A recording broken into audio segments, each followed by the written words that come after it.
संचयन भाग 2 के पाठ दूसरे में, जहाँ पर पाठ का शीर्षक है सपनों के से दिन और इसके लेखक हैं गुरदयाल सिंह। आजकल इसके प्रश्नोत्तरों पर हम चर्चा कर रहे हैं। तो इसी क्रम में 8वां प्रश्न है, पाठ में वर्णित घटनाओं के आधार पर पीटी सर की चारित्रिक विशेषताओं पर प्रकाश डालिए। तो पीटी सर के बारे में बताना है कि उनके चरित्र में क्या विशेषताएं थीं। तो हम लिखेंगे कि पीटी मास्टर साहब का पूरा नाम मास्टर प्रीतम चंद था।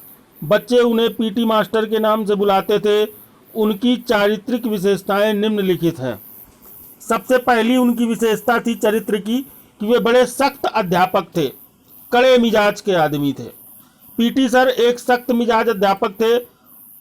उनका बच्चों के प्रति कठोर व्यवहार होता था। वे बच्चों को नियंत्रण में रखने के लिए सदा सख्त सजाएं देने में नहीं हिचकते थे। वे बच्चों पर चमड़ी उधेड़ने और खाल खींचने जैसे जुमलों का अक्सर प्रयोग करते थे और सजा देते वक्त वे क्रूरता की हद तक पहुंच जाते थे। मास्टर प्रीतम चंद की कठोरता ही उनके निलंबन का कारण बनी। उनको सस्पेंड होना पड़ा इसी वजह से। अनुशासन प्रिय थे और भावुक व्यक्तित्व था उनका। तो प्रीतम चंद एक अनुशासन प्रिय शिक्षक थे। परेड में उत्कृष्ट प्रदर्शन करने वाले बच्चों को वो शाबाशी देना कभी नहीं भूलते थे। वे ऊपर से कठोर और भीतर से बड़े भावुक व्यक्ति थे। उनके घर में पले हुए पिंजरे में बंद तोतों के प्रति उनका प्यार देखते ही बनता था। वे उन्हें बड़े स्नेह के साथ बादाम की गिरी खिलाया करते थे। तीसरी विशेषता थी कि उनका व्यक्तित्व डरावना था। पीटी सर का कद बहुत लंबा नहीं था। उनके चेहरे पर चेचक के दाग थे। उनकी आंखें बाज की तरह चमकीली थीं। वे स्काउटिंग के शिक्षक थे, इस कारण वे लड़कों के सामने अधिकतर खाकी ड्रेस में ही होते थे। उनके पैरों में चमड़े के काले बूट होते थे, जिनकी ठक ठक की आवाज़ बच्चों के हृदय में स्वाभाविक रूप से डर पैदा कर देती थी। उनके डरावने व्यक्तित्व को कोई बच्चा हल्के में नहीं ले सकता था। बच्चे बड़ी गंभीरता के साथ उनकी बातों को लेते थे। चौथा उनका विशेषता है चौथी व्यक्तित्व की कि वो कर्मठ व्यक्तित्व के आदमी थे। काम करने में कुशल थे, ईमानदारी से अपना काम करते थे। पीटी साहब अपने काम के प्रति पूरी रूप से ईमानदार और छात्रों से पूरी ईमानदारी से काम करने की अपेक्षा रखते थे। वे जब स्काउटिंग की परेड करवाते तो छात्रों में एक जोश भर देते थे। उनके द्वारा दी गई शाबाशी भी छात्रों के लिए तमगे और मेडल या पुरस्कारों से बड़ी होती थी। इसके बाद अगला जो है उनकी विशेषता थी कि पीटी साहब समय समय पर बच्चों को अच्छी बातें भी सिखाया करते थे और ज़रूरत पड़ने पर उनको कठोर दंड भी दिया करते थे। तो इस प्रकार पीटी साहब के व्यक्तित्व में उपरोक्त विशेषताएं थी।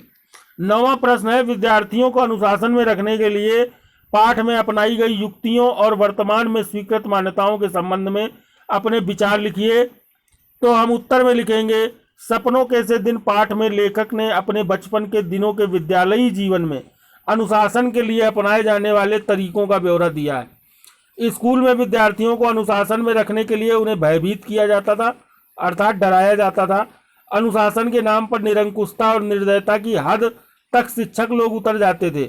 चमड़ी उधेड़ने और खाल खींचने की धमकी देकर भी बच्चों को डराया जाता था। पढ़ाई के नाम पर काम का बोझ विद्यार्थियों पर डाला जाता था। पाठ याद करके न आने वाले विद्यार्थियों को कठोर सजाएं दी जाती थी। वर्तमान समय में विद्यार्थियों को शारीरिक सजा देने में पाबंदी लगाई गई है। इसे अमानवीय माना गया है। विद्यार्थियों को अनुशासन में रखने के लिए आर्थिक दंड और कुछ दिनों के लिए विद्यालय से बाहर कर देने की कार्यवाही भी की जाती है। विद्यार्थियों में काम का बोझ के बदले उन्हें परियोजना कार्यों और प्रायोगिक कक्षा के माध्यम से पढ़ाई के प्रति रुचि विकसित की जाती है। विभिन्न विषयों में विषय से संबंधित गतिविधियां भी कराई जाती हैं। वस्तुतः विद्यार्थियों को अनुशासन में रखने की पुरानी पद्धति जो पाठ में लेखक के शिक्षकों द्वारा अपनाई गई थी, उनके मानसिक व्यक्तित्व के विकास में सहायक नहीं हो सकती। वर्तमान शिक्षा प्रणालियां अधिक तार्किक और प्रासंगिक हैं। अभी तो 2020 में नई शिक्षा प्रणाली भी आ गई है, जिसमें और भी सुधार किए गए हैं।